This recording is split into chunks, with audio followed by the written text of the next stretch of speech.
अस्सलाम वालेकुम dear students. आज हम चैप्टर नंबर 9th केमिस्ट्री का जो अगला टॉपिक बचे डिस्कवरी ऑफ न्यूट्रॉन, उसके साथ आपके सामने हाजिर में एक डिस्कवरी ऑफ न्यूट्रॉन। इलेक्ट्रॉन और प्रोटॉन के बारे में हमने डिटेल से पढ़ लिया कि इलेक्ट्रॉन और प्रोटॉन किसने डिस्कवर किया। आज हम पढ़ेंगे कि न्यूट्रॉन जो है कैसे डिस्कवर हुआ और इसकी प्रॉपर्टीज़ क्या हैं। जो तीसरा फंडामेंटल पार्टिकल ऑफ एटम है उसके बारे में पढ़ेंगे। तो याद रखें जी, 1920 के अंदर रदरफोर्ड जो उसकी ये प्रिडिक्शन थी, यानी उसकी पेशेन गोई है, यानी डिस्कवरी ऑफ न्यूट्रॉन बेसिकली क्या है, ये रदरफोर्ड ने इसकी पेशेन गोई की। उसने कहा कि एटम का जो ओवरऑल मास होता है वो जस्ट इलेक्ट्रॉन और प्रोटॉन के ऊपर डिपेंड नहीं करता है। कि अगर एटम जो है उसको आप एक तरफ रखें और दूसरी तरफ प्रोटॉन और आप इलेक्ट्रॉन को रखें तो उन दोनों का मास आपस में बराबर नहीं आता, फिर भी एटम का मास क्या हो रहा है, ज्यादा आ रहा है। तो 1920 के अंदर रदरफोर्ड ने क्या किया, प्रिडिक्ट किया कि there should be some other particle which will be neutral should be present in the atom, के कोई एक और एटम के अंदर ऐसा पार्टिकल मौजूद है जो न्यूट्रल है, जो आपके एटम के अंदर मजीद अभी मौजूद होना चाहिए, क्योंकि सिर्फ इलेक्ट्रॉन और प्रोटॉन जो है ये एटम के मास को पूरी तरह प्रिपेयर नहीं कर पाते, पूरी तरह नहीं बता पाते हैं।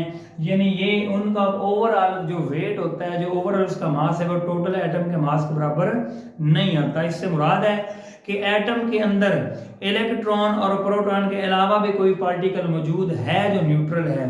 तो ये प्रॉब्लम चलती चलती 1932 के अंदर यानी 1932 के अंदर साइंटिस्ट का नाम है जेम्स चैडविक, उसने इस प्रॉब्लम को सॉल्व किया। जब उसने क्या किया जी, एटम के अंदर न्यूट्रॉन को डिस्कवर किया। अब ये कैसे डिस्कवर करता है जी, ये थोड़ा सा मैंने आपको बताया हुआ है यहाँ पे बना के। इसने बच्चे क्या किया जी, बोरोन जो आपका बोरोन है उसके बेरिलियम पार्टिकल के ऊपर इसने क्या किया जी, अल्फा पार्टिकल्स गिराए। जब बेरिलियम की एक बड़ी शीट के ऊपर इसने अल्फा पार्टिकल गिराया तो क्या हुआ जी, कि अल्फा पार्टिकल जो ये बेरिलियम में कन्वर्ट हुआ कार्बन के अंदर, और आपको कुछ रेडिएशन ऐसी उसको मिली जो न्यूट्रल थी। यानी उसने क्या देखा कि कुछ लाइट प्रोड्यूस हुई। अब ये रेडिएशन उसने कैसे देखी है, ये नीचे मैंने पूरा मैकेनिज्म बनाया हुआ है। ये वो सोर्स है जहां से ये रेडिएशन निकल रही है, यानी ये बेरिलियम का टारगेट है जिसके ऊपर उसने जब अल्फा पार्टिकल गिराए हैं, जब इनके ऊपर अल्फा पार्टिकल की बम्बार्डमेंट की गई तो उसने क्या किया जी, इस सोर्स के आगे फोटोग्राफिक फिल्म लगाई। अब फोटोग्राफिक फिल्म की क्या अहमियत होती है, फोटोग्राफिक फिल्म की ये खूबी है कि उसके अंदर थोड़ी सी भी रोशनी गुजरे तो वो दिखा देते हैं, उसके अंदर सुराख हो जाते हैं या उसके अंदर वो जगह रोशन हो जाती है। अब जब इस सोर्स के ऊपर उसने अल्फा पार्टिकल गिराए तो ये जो फोटोग्राफिक फिल्म थी इसके अंदर छोटे छोटे सुराख हो गए। जब सुराख हो गए तो उसने ये कंफर्म किया कि कुछ रेडिएशन यहाँ से निकली हैं जो यहाँ से फोटोग्राफिक फिल्म को पार करके गई। अब उसने आगे क्या किया जी, आगे उसने एक डिटेक्टर यूज किया। उसने आगे एक डिटेक्टर लगा दिया ये डिटेक्ट करने के लिए कि ये रेडिएशन जो है कहाँ से हैं और इनका मास है, इनके ऊपर कौन सा चार्ज है। डिटेक्टर लगा दिए रेडिएशन के ऊपर। डिटेक्टर ये शो करवा रहा था कि रेडिएशन तो आ रही हैं, लेकिन डिटेक्टर की जो सुई है, जो नीडल है, वो जीरो के ऊपर खड़ी है, कोई चार्ज शो नहीं कर रही है। ना पॉजिटिव चार्ज शो हो रहा है ना नेगेटिव चार्ज, यानी सुई जो ना पॉजिटिव की तरफ डिफ्लेक्ट हो रही है ना ही नेगेटिव की, बल्कि ये न्यूट्रल की जगह पे खड़ी है। तो बच्चे याद रखिए, इसलिए इनको नाम दे दिया गया न्यूट्रॉन का, क्योंकि ये रेडिएशंस तो हैं लेकिन इनके ऊपर कोई चार्ज नहीं होता, ये न्यूट्रल होती हैं। क्योंकि इन्होंने डिटेक्टर के ऊपर सुई को न्यूट्रल ही रखा है, इसलिए इसको उसने नाम दे दिया न्यूट्रॉन का। यानी न्यूट्रॉन कुछ इस तरह डिस्कवर हुए हैं कि बेरिलियम पार्टिकल के ऊपर जब अल्फा पार्टिकल्स गिराए गए तो उनमें से रेडिएशन निकली।